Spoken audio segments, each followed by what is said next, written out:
Hey guys, today I'm going to be doing a book review on The Mists of Avalon by Marion Zimmer Bradley.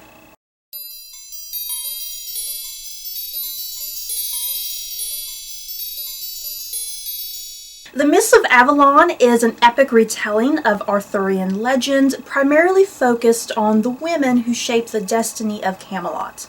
Spanning over a series of decades, the novel focuses on Morgan, the sister of Arthur, who is gifted with the sight. Morgan has kept with the old religion, and she fights against the rise of Christianity, which threatens the safety and future of Avalon. And this novel is also about Guinevere, the devout and Christian wife of King Arthur, who is faced with temptation when she meets Lancelot.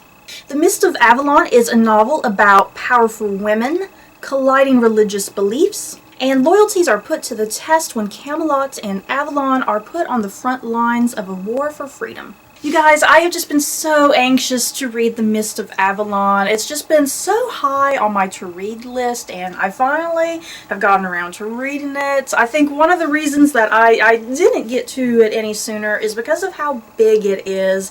This is a humongous book. It's over 800 pages, pretty close to 900 pages. The Mists of Avalon is a must when it comes to Arthurian legend retellings. It is just simply a classic. I will admit, though, that The Mists of Avalon is really slow when it starts. It has a very slow pace, very meticulously just arranged and put together. And yeah, it takes a very long time for the novel to kind of finally get going. The beginning of the novel spends a lot of time focused on Igraine, the mother of Morgan and Arthur, and that she's first married to this other guy, and then how she ends up getting married to Uther Pendragon, who is Arthur's father. There is just so much being set up within the first 100 pages alone, and it got to a point that I needed a family tree. I'm not gonna lie, I kept looking through this book thinking, where's the family tree? I desperately need a family tree. You are introduced to literally maybe a good like 50 characters kind of all at once, and they're all thrown at you within that first 100 pages alone. And it can get really complicated, and you can kind of lose track of who's who and who's related to who. But yeah, once you do get past that first 100 pages and you get past a lot of the plot setup and a lot of the character introductions, the novel does pretty much flow pretty quickly throughout the remainder of the book. I just really loved Marion Zimmer Bradley's writing in this book in particular. It was just magical. There's no other way to describe it. Just purely magical and epic in scope and breathtaking. And I really just loved her world building, even though this takes place, you know, in our world, you know, not a fantasy made up world. I just still loved her world building, and I loved her take on Britain and Avalon and Camelot and just weaving all that together. And not only did I really want a family tree in this book, I think it would have been nice too if this book had a map. I think a map would have been a nice little addition too, to really kind of figure out where you're at, because the book, it spans over many different places. I mean, you're here, then you're down here somewhere. So yeah, it's like I think a map would have also been a really nice touch too. Now, I do say that I enjoyed Marion Zimmer Bradley's writing. There were moments, though, I was getting frustrated because there were moments where she would have these beautiful descriptive passages and just very mature writing, and then she would have these other passages that kind of felt really childish and amateur-like. It's kind of hard to describe, but yeah, there was just moments like she would kind of have this beautiful paragraph, and then this other paragraph that it's like, couldn't you have worded things differently? Couldn't you have used a different word? But yeah, in general, I really loved this book. It's not perfect by any means. I mean, if you have an 800 plus page book, there's bound to be moments that aren't perfect. There's bound to be moments that are a little bit boring and slow. But yeah, in general, a fantastic endeavor by Marion Zimmer Bradley, I think. So I'm just going to get into some specifics, things that I liked and disliked within these different categories I'm going to be hitting.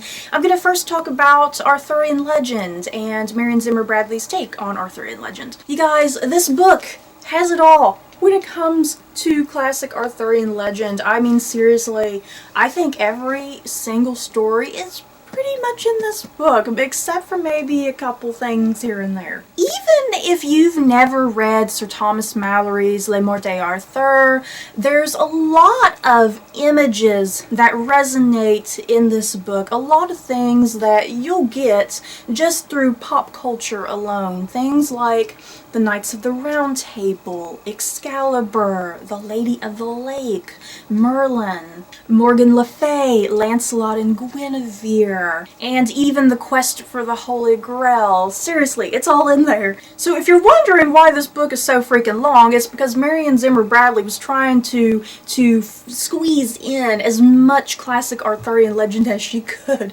But she does so in such a flawless manner, and it's still all very captivating and engaging. Now, of course, not every bit of Arthurian legend put in this book is great and wonderful. There are a few chapters that are a little bit slow and boring, and then you find yourself wondering, why is this even in the book? It could have been edited out.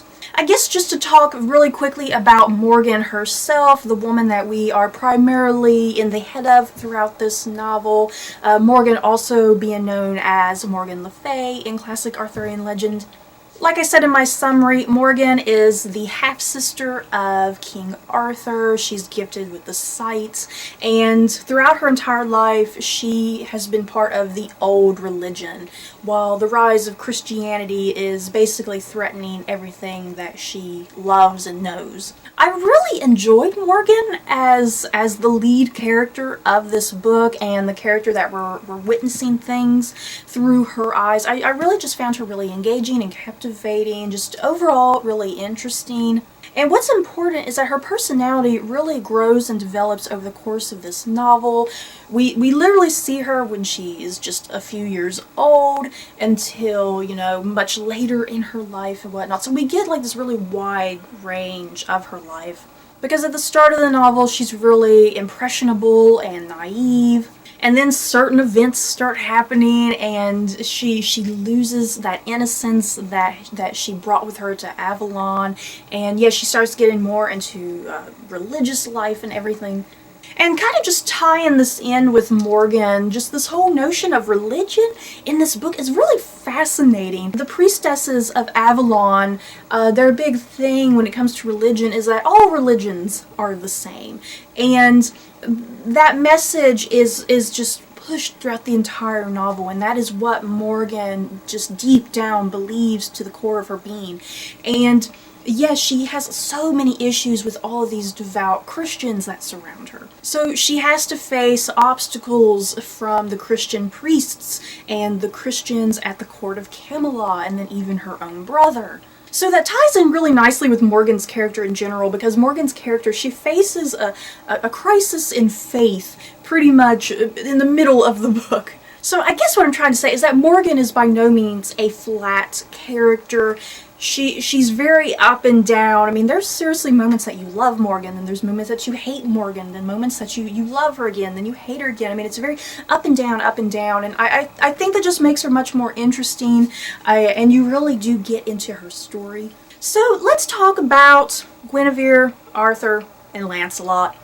One of the most iconic love triangles in the history of literature. Arthur, Lancelot, and Guinevere, you guys. My God, I'm not even quite sure what to say about this love triangle.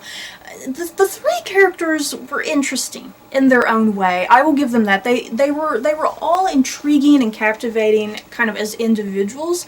But as far as the love triangle goes, I hated it. And I hate to say that because I love the love triangle of Arthur, Lancelot, and Guinevere. It's just one of the most amazing and wonderful love triangles. Just so epic. And I don't know what the hell Marion Zimmer Bradley did to this love triangle, because I just could not stand it. I was so annoyed with it. I felt like Arthur was just too happy, naive and innocent, and he just got to the point of being annoying. I think I kept waiting for a really badass King Arthur, and it just never really happened for me. And then I kind of felt like Lancelot was constantly really mopey and just couldn't ever make up his mind about anything, and he just kept flopping around from woman to woman because he couldn't have Guinevere. And then, oh my god, Guinevere, you guys. Freaking Guinevere. Oh my god, I could not stand Guinevere, you guys. I loathed Guinevere with a passion. She was so whiny. I'll give Guinevere this. Guinevere was definitely a great foil to Morgan's character and Morgan's story. Guinevere was definitely just doing everything and creating all these obstacles against Morgan, because Guinevere is a very devout Christian, and like I said, Morgan, you know, is of the old religion and old faith. So yeah, a great parallel between those women, the constant back and forth between them, that they could never truly get along because of their opposing religious views. Guinevere, she got under my skin in the most negative of ways, and I often kind of felt like Guinevere was turning into a caricature of herself, if that makes any sort of sense. And like I said, the whole love triangle just did absolutely nothing for me. It just frustrated me to no end. It got super annoying. And I even kept going at some points going, where's Morgan? Can we go back to Morgan's story? Yes? And like I said earlier, this book is littered with literally hundreds of characters. Some characters, they stay throughout the course of the novel. Some characters are only in the beginning. Some characters are only in the middle. Some characters are only in the end. So yeah, that's how you have hundreds of characters sporadically throughout this book. And some characters I liked, some characters I hated, some characters I just felt indifferent to. The only characters you really form any sort of attachment to, whether that be positive or negative, were characters like Morgan, Arthur, Guinevere, Lancelot. There's not too many other characters that you form that attachment to, except maybe Morgan's aunts, for instance. But as far as other characters do go, I did really like Kevin the Harper, I liked Morgause, I liked Igraine, and then I even liked Mordred when he finally popped up at the end. I was really disappointed with how one-dimensional the Knights of the Round Table were. It's like Marion Zimmer Bradley, she wanted to introduce all of the classic Knights of the Round Table, but none of them were ever really focused on in any sort of depth, and none of them were really interesting. A big thing that I think this novel suffered from was the lack of a villain. There's villains throughout the entire novel, but there's kind of like one in the beginning, and then you'll have another one, and then another villain, then another villain. Like, every time a villain is gotten rid of, the villain is just replaced with another minor villain. So I definitely think this novel lacked kind of a primary villain that kind of started from the beginning and went to the end. And in Arthurian Legend, Morgan is often kind of the antagonist. It just kind of depends on the retelling if she's a protagonist or an antagonist, but I believe she's usually the antagonist. And yeah, this is a retelling told mostly through Morgan's eyes, so yeah, she's kind of more of the anti-hero in some ways. So yeah, even her, she's not a straight out villain. And then even Mordred, who is also a notorious villain in Arthurian Legend, he just kind of pops up when he pops up. I obviously can't give any spoilers about him, but he just kind of pops up, and I was really even disappointed with that. But yeah, overall, I did really enjoy this novel. It probably seems like I have a lot of things to nitpick about it, but it's still a fantastic, wonderful, epic novel, and I highly recommend it if you enjoy Arthurian Legend retellings. It is simply a must, I think. And I also just really enjoyed seeing Marion Zimmer Bradley's take on Arthurian Legend and these classic characters in general. I liked seeing how she flipped the stories and did kind of new and interesting things with them. And also how she just kind of intertwined them all together in unique ways. Also, I highly recommend this book if you are looking for a book with strong, powerful females. It is definitely a very feminist book.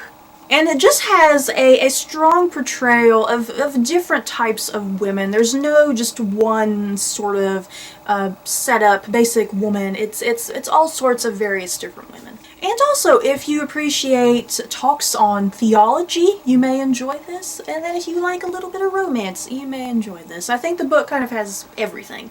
So that's it for this book review. Have you guys read The Mist of Avalon? Do you intend on reading it in the future at all? Just let me know your comments down below. So that's it for this book review. I hope you guys enjoyed. Don't forget to like, comment, and subscribe. And if you liked this book review, you may like these other book reviews. Bye guys.